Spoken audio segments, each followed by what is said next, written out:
Alléluia. Vous savez que ce soir, on va réellement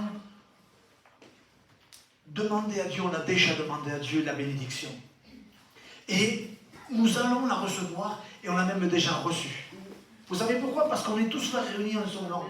C'est un effet de sa grâce et de sa compassion. On ne peut pas imaginer cela. Parce que nous, on trouve ça comme une routine. Mais sache que le Seigneur t'a gardé toute la semaine pour que tu viennes écouter là ce soir la parole de Dieu. Tu n'es pas un hasard, tu dis je suis venu là par hasard. Non, comme elle a été dit, cette prophétie, Dieu compte tes larmes. Dieu sait tout de nous. On ne peut absolument rien lui cacher. Moi, je peux être un imitateur extraordinaire. Je serai un pharisien. Mais le roi des rois, lui, il sonde les cœurs et les reins. Et on ne peut rien du tout lui cacher. Amen. Alors ce soir, on est là tous ensemble. Et chacun de nous, eh bien, on va demander l'intervention du Saint-Esprit. Amen. Et je vais vous parler d'une parabole que tout le monde a entendu parler, bien sûr, c'est la parabole du bon samaritain. D'accord?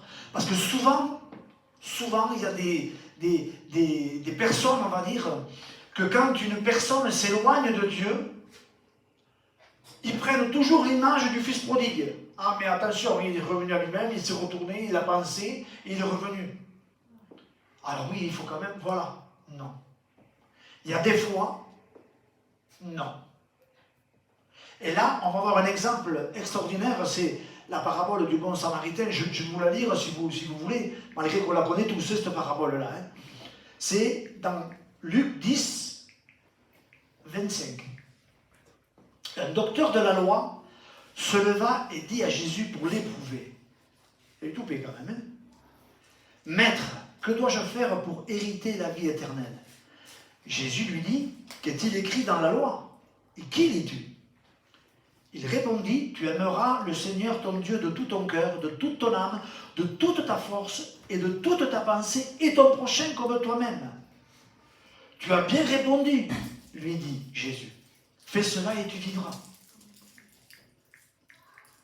Mais voulant se justifier, au verset 29, il dit à Jésus, et qui est mon prochain? Alors Jésus reprit la parole et dit, un homme descendait de Jérusalem à Jéricho. Il tomba au milieu des brigands, qui le dépouillèrent, le chargèrent de coups, s'en allèrent le laissant à demi-mort. Un sacrificateur qui par hasard descendait par le même chemin, l'ayant vu cet homme, passa outre. Et un lévite qui arriva aussi dans ce lieu, l'ayant vu, passa outre. Mais un samaritain qui voyageait, étant venu là, fut ému de compassion. Alléluia. Lorsqu'il le vit, il s'approcha et banda ses plaies, en y versant de l'huile et du vin.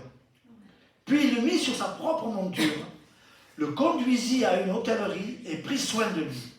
Le lendemain, il tira 2 deniers, les donna à l'hôte et dit, aie soin de lui, et ce que tu dépenseras de plus, je te le rendrai à mon retour. Lequel de ces 3 te semble avoir été le prochain de celui qui est tombé au milieu des brigands?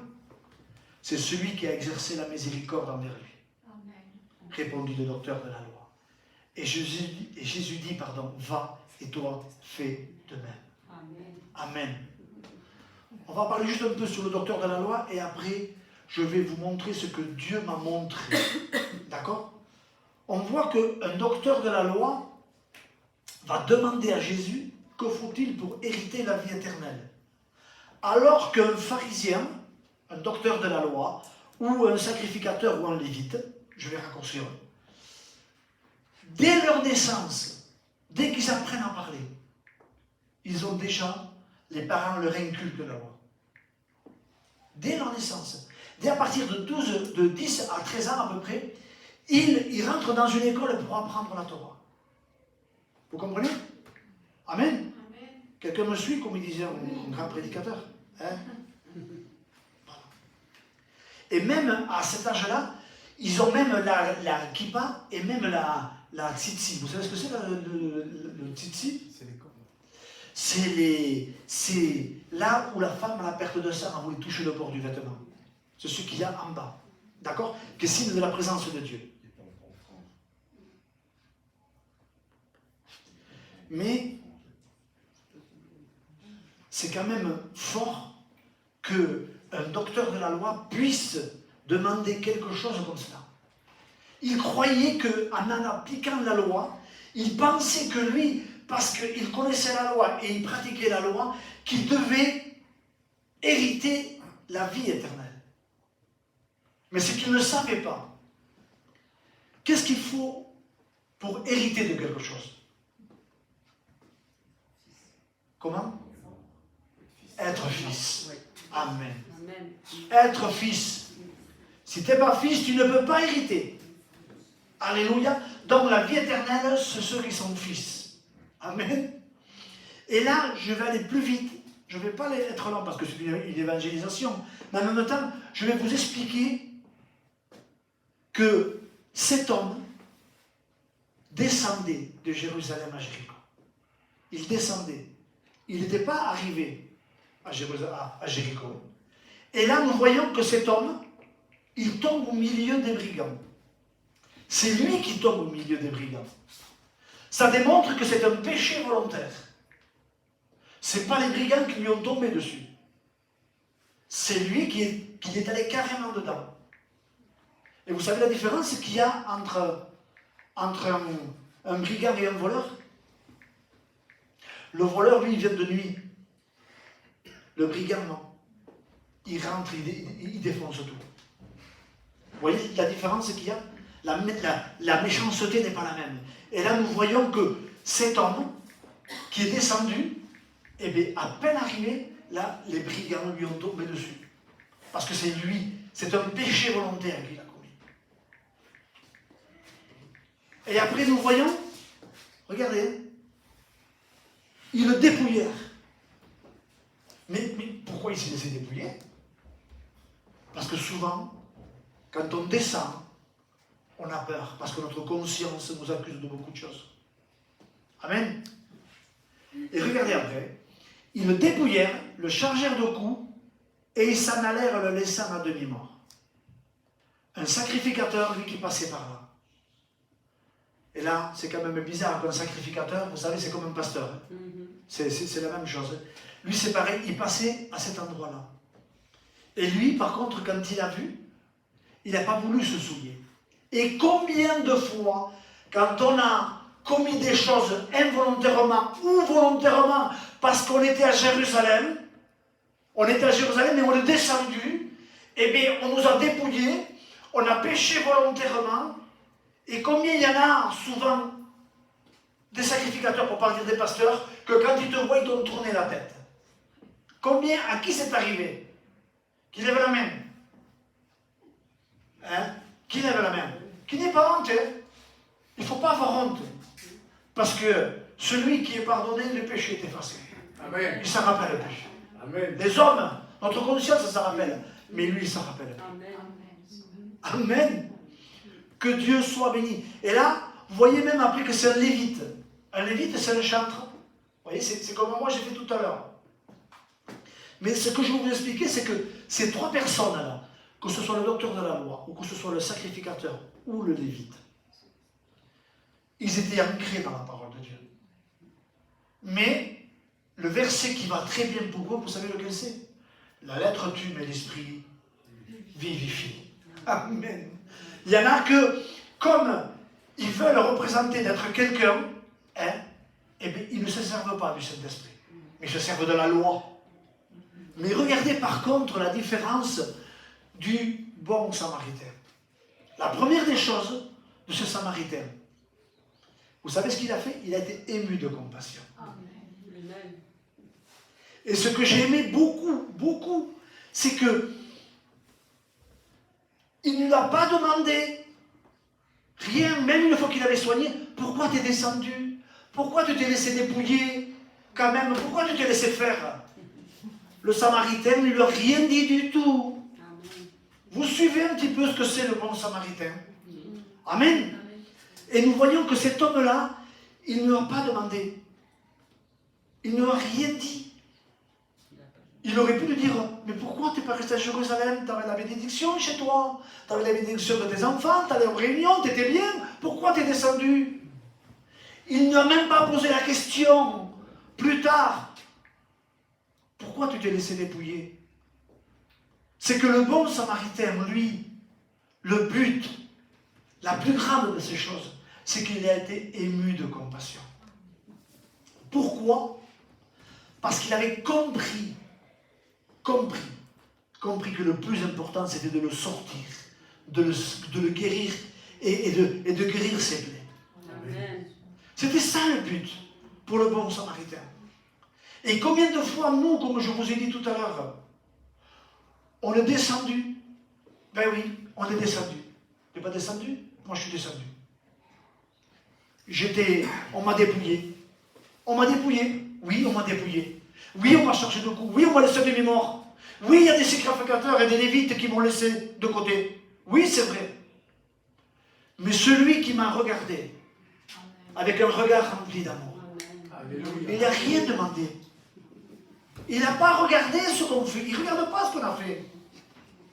Pour lui, ce n'est pas un problème de ce que tu as fait. Pour lui, le problème, c'est ce que tu vas faire. Amen. Parce que comme je vous dis tout le temps, Dieu a horreur quelque chose de plus que le péché. C'est que tu ne crois pas qu'il peut te pardonner. Ça, Dieu ne l'accepte pas. Il ne l'accepte pas. Pourquoi? Parce que plus tu es enfoncé dans le péché, plus tu vas te tourner vers lui, plus il va être glorifié. Amen. Ce qui veut dire que ce soir, tu ne peux pas sortir de ce lieu sans Jésus. C'est pas possible. À moins que tu ne veuilles pas. Parce que lui, il ne regarde pas. Il ne regarde pas ce que tu as fait. Il ne regarde même pas ce que tu fais. Il regarde ce que tu vas faire. Amen. Et le but pour nous ce soir, c'est ça. C'est de comprendre et de s'adresser au bon Samaritain. Si on s'est laissé dépouiller, si on a pris des coups, mais lui, il va se pencher, il se met à notre hauteur, Seigneur.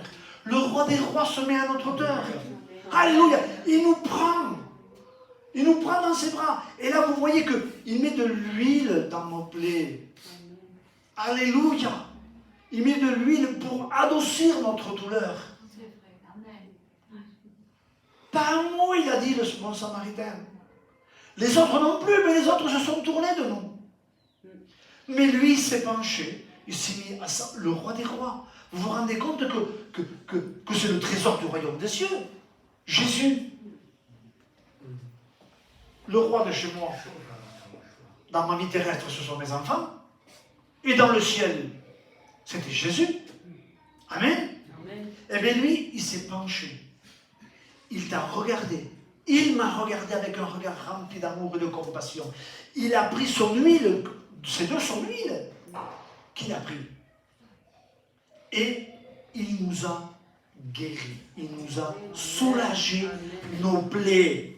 Alléluia. Ce qui veut dire que si ce soir tu demandes au Saint-Esprit de venir te faire du bien dans la plaie, de dire ça me fait mal, Seigneur. Je retombe toujours à cette chose-là. Seigneur, à chaque fois, je dis, je te promets, Seigneur, que j'arrête. Je sors de la maison et je recommence. Ça vous est pas arrivé? Ne dites rien. Ne dites pas. Hein? Mais si tu dis au Saint-Esprit, Saint-Esprit, je t'en supplie que tu puisses refermer la plaie, mais d'abord adoucis ma plaie. Amen. Adoucis ma plaie. Amen. Alléluia. Il est le seul qui peut adoucir ta plaie. Amen. Ce n'est personne d'autre. Après, une fois que tu ne vas plus être excité d'avoir peur, que tu vas sentir son amour, parce que lui, c'est le Saint-Esprit, c'est lui qui va te convaincre, c'est lui qui va te montrer, oh Seigneur, mais tu m'aimes réellement, même si réellement je crache sur toi, oui, je t'aime toujours. Mais Seigneur, regarde, je veux m'en sortir, mais j'arrive pas. Mais c'est pas un problème, c'est moi qui va soigner ta plaie. Amen. Alléluia. Et après, qu'est-ce qu'il fait? Il va mettre du fer. Il ne va pas permettre que si tu es blessé sur le bras, que ça se désinfecte et que ton bras soit coupé. Vous comprenez ce que je veux dire? C'est que lui-même, de son vin, il va se servir pour venir désinfecter ta plaie. Parce qu'il ne veut pas que tu sois mal. Il ne l'accepte pas. Mais je pêche, Seigneur. Mais oui, mais tu crois qu'il ne sait pas ou quoi? Tu crois qu'il ne sait pas que tu marches comme ça? Et que je marche comme ça? Bien sûr qu'il le sait. Mais il a envoyé son fils. Il a donné. Il a donné. Amen. Est-ce que vous comprenez ce que je veux dire? Eh bien, à travers ce vin, il va purifier ta plaie. Il va la purifier. Il va la guérir. Et après, pour pas que quand le jour où tu te cognes contre, il va bander ta plaie. Pour que tu puisses cicatriser ta plaie. Bien sûr que quand tu vas regarder, tu dis, oui, je me rappelle avant, je faisais ça. Mais tu n'as plus mal. Elle est cicatrisée. C'est plus une plaie. C'est plus une plaie. C'est terminé. Et après, vous savez, qu'est-ce qu'il fait? Regardez, écoutez bien. Hein? Il le mit sur sa propre monture. Seigneur. Seigneur. Mais imaginez-le dans le sens spirituel. Je pêche. Je péchais volontairement. Je veux m'en sortir, mais je n'y arrive pas. Je crie à toi. Ton Saint-Esprit vient. Le Saint-Esprit me dit que j'ai une sortie. Que toi tu es la porte. Je me place sous la croix. Et maintenant, une fois que je lui ai demandé pardon, il me prend, il me dit, tiens, assieds-toi sur mon trône. Alléluia. Dites pas amen à ça. Amen. Alléluia. Nous sommes assis avec lui dans le lieu céleste en Jésus-Christ. Amen. Moi je dis amen, pourquoi? Parce que je ne le mérite pas. Mais en me tournant vers lui, je glorifie à lui. Amen. Parce que c'est quand je suis faible. Je ne peux rien apporter à Dieu, moi. Qu'est-ce que vous voulez que j'apporte à Dieu? Ma connaissance. Il n'en a que faire. Il n'en a que faire. Lui, ce qu'il veut, c'est que je compte sur sa grâce pour que je puisse réellement grandir. Et lui me prend dans sa main et il m'apprend à marcher. Alléluia. Alléluia. Donc, ce soir, si tu pars de ce lieu sans lui, ce n'est pas de sa faute. Que tu aies commis le péché de tous les péchés. Si tu te tournes vers lui et que tu dis, j'ai mal, regardez même, tiens, écoutez-moi bien. Même, tu rentres en toi-même, et tu te rappelles que quand tu étais un peu bien avant, par la réunion, les louanges que tu faisais, et que tu dis, Seigneur, que j'aimerais avoir cela. Eh bien, c'est de ça que lui se rappelle. Il est venu te rechercher à demi-mort parce qu'il se rappelait toutes les louanges et toute l'adoration que tu lui faisais quand tu étais à la réunion, pendant que tu étais près de lui, quand tu étais à Jérusalem. Il ne te demandera jamais pourquoi tu es tombé. Il ne te demandera jamais pourquoi tu t'es laissé dépouiller. Il ne te demandera jamais pourquoi tu es descendu. Moi je dis amen. Parce que si je regarde mon cœur, sondez votre cœur. Qui peut être sauvé? Qui? Personne. Même le plus grand enseignant de tous les enseignants que vous puissiez me dire, s'il ne dépend pas de la grâce, il n'est rien. Il n'est rien. Il n'est rien s'il ne dépend pas de la grâce, il n'est rien du tout. Parce que c'est lui. La porte, c'est lui. Amen. Amen. Que Dieu soit béni. Alors regardez bien. Il nous place sur son trône. Amen. Seigneur. Mais imaginez-vous, parce qu'on va le vivre ça. Hein.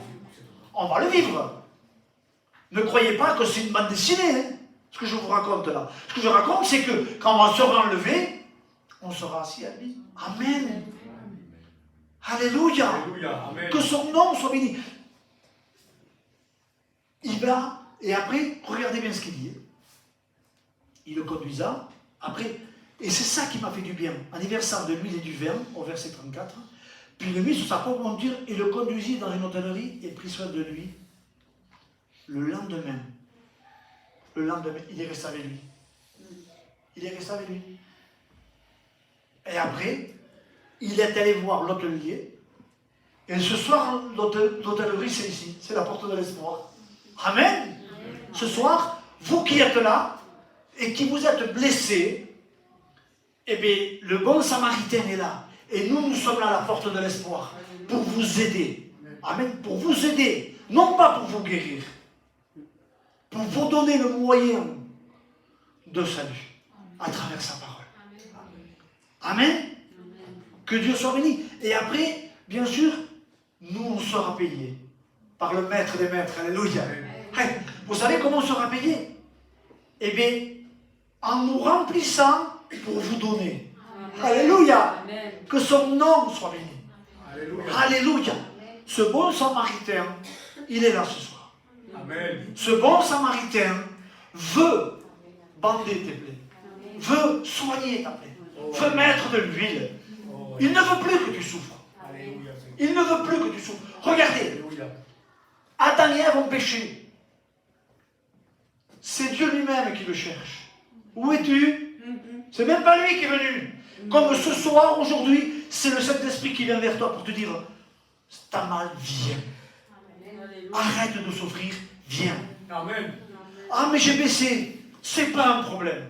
Ah, je suis descendu, c'est pas un problème. Moi, je vais te donner la capacité. Moi, je vais te donner la force. Moi, je vais te donner le pouvoir. Amen. Amen. Vous savez pourquoi? Parce que son sang a coulé. Alléluia. Son sang a coulé à Gethsemane. Vous savez que je m'imagine, moi, des fois, c'est bête ce que je dis, mais appuyé contre un Olivier est là, en train de souffrir. Mais imaginez-vous la souffrance qu'il a passée. Imaginez-vous que de tellement qu'il insistait pour nous, ce sont des sueurs qui ont sorti. Oh Jésus, Jésus, sois béni. Sois béni pour cet amour si grand. Alléluia. Seigneur, ils ont lacéré son dos. Ils en ont fait des sillons, dit la parole de Dieu. Ils l'ont labouré. Seigneur, ce soir, je t'en supplie. Je ne veux pas être indifférent. Quand je pense à la croix, dis-vous, Seigneur, c'est pas possible. Tant d'amour, c'est pas possible. J'ai besoin. Ma femme est là, elle peut vous le dire. Très souvent, quand je prie, je dis, Seigneur, dévoile-moi la croix du calvaire. Si je n'ai pas compris la croix du calvaire, j'ai rien compris. J'ai rien compris. Si une prédication ne finit pas par la croix, c'est la croix la porte. Amen. C'est la croix la porte. Si tu n'as pas la croix, tu n'as rien.